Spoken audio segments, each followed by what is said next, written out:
Hello everybody, welcome to another Speedy Ink video. Today we're going to look at the LG G-Watch R. I've been actually wanting one of these for quite a while, actually since the release of it. But I refuse to pay the full price for one of these because, yeah, that's expensive. But I managed to find a used one for a decent price, and I am actually very happy with this watch. So the first thing I like is the active display. I don't know, some people seem to think that it really drains a ton of battery. I've been using this since 8 o'clock this morning or whatever, and it's still at 73%, and it's, well, 12 hours later sort of thing, so I don't know, I'm not getting shitty battery life. Then again, I'm not your typical power user for smartphones and shit like that. I don't use Twitter, I don't use Facebook. The only notifications this thing's really getting is, I don't know, text messages and emails. And, oh, it told me I had a phone call today, whoopee. But I don't know, I like to use it for just basically the watch sort of thing, and like, you know, a watch that you can just kind of change the watch face on, you know? I think it's fucking badass. Basically, fuck a watch where the screen goes off. That's just stupid. I mean, oh yeah, I'm gonna check the time. Oh, but my screen's off. Oh, so I gotta tap it, or I gotta flick my wrist to begin. No, that's fucking dumb. I mean, you just want to be able to, even at an angle, you know, oh, look, it's 8:19. I can see that.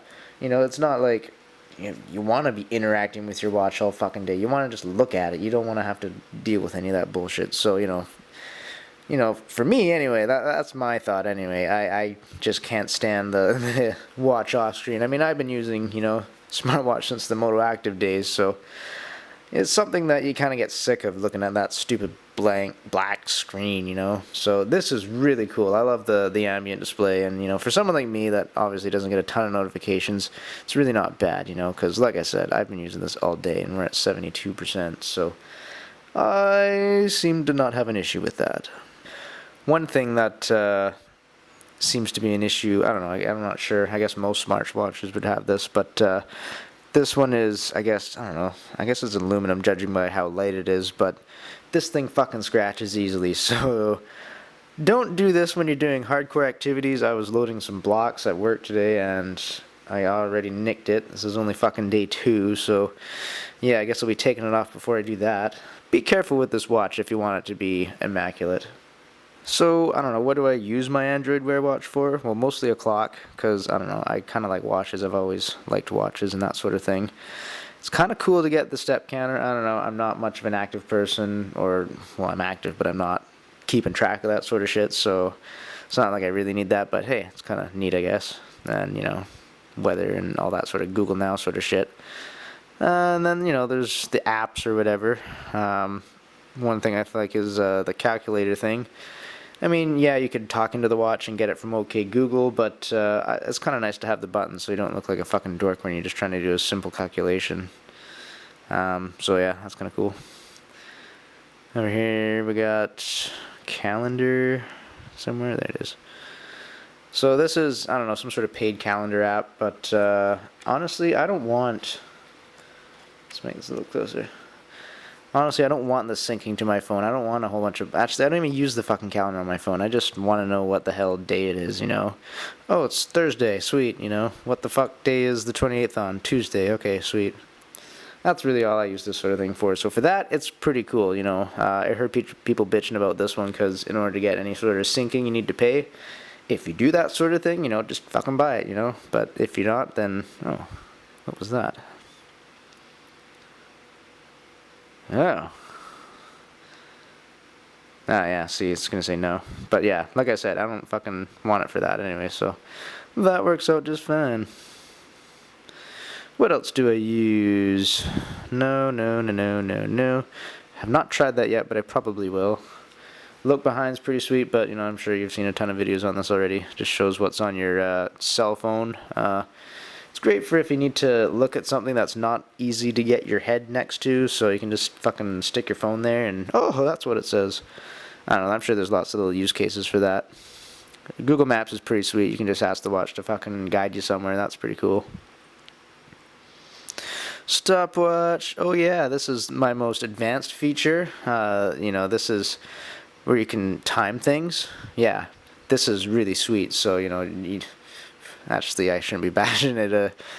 You can't really have a watch without a stopwatch or a timer. It's just not really a good watch. So, you know, good to have that sort of thing. And the timer is actually pretty cool too. I, you know, use it for some things. Track ID is kind of sweet. That's I didn't even know it was for Android Wear. It was just on my phone before I got the watch, and then it just was like, hey, here's, you know, Track ID.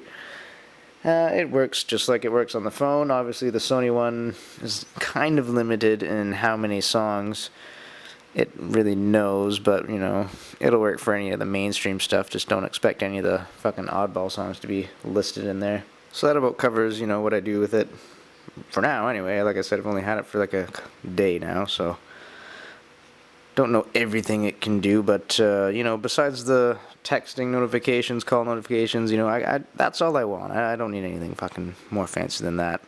If I do want a full-fledged, you know, sort of phone experience, I'll go back to the TrueSmart. You know, I'll stick my SIM card in and take it with me somewhere, because, you know, that's a watch for that sort of thing, and this is a more basic one for just doing your basic kind of smartwatch things, you know, just...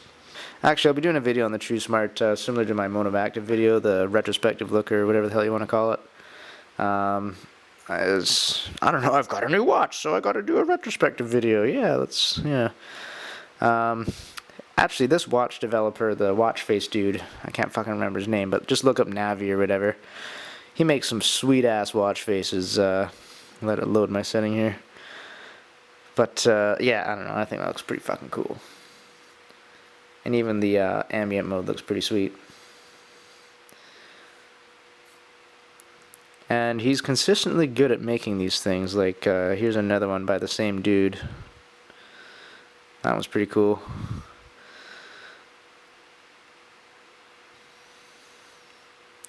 I don't know, it's just kind of neat. But this one's even cooler.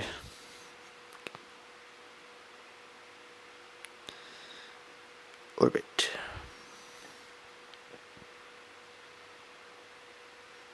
So I guess that's about it for now. I might do like a more full-on review a little later. But like I said, I've only had it for a day, so this is just like initial impressions. So far, I really like it. It's been a sweet watch today. So, yeah, it's just cool to have a watch that looks like a watch. I mean, people at work today, they didn't even fucking know until I told them that it was a smartwatch. They're like, oh, it's just a regular watch. So, you know, it's just nice to have something that just blends in, you know. Anywho, thanks for watching. We'll see you next time.